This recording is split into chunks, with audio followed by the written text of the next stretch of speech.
Hari ni kita ada satu kes kita panggil failed back surgery syndrome ataupun post laminectomy persistent pain syndrome. Maksudnya lepas operation tulang belakang, beberapa percentage up to 60% risk of recurrent back pain walaupun sudah operate. Sakit yang amat sakit sangat di bahagian belakang lutut, terlalu banyak berjalan sebelum ini, overuse lah, yang menyebabkan kesakitan yang amat sangat hingga ke hari ini.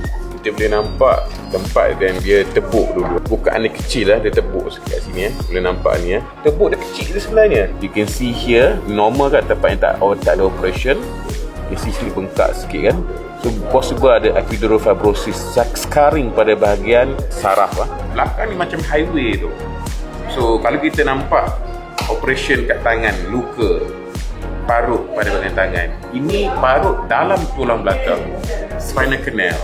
Bila kita kata highway, bila ada parut kawasan tu, kelancaran electrical impulse daripada otak ke bahagian kaki dan kaki ke sending the signal to back to the brain, dia akan disturb.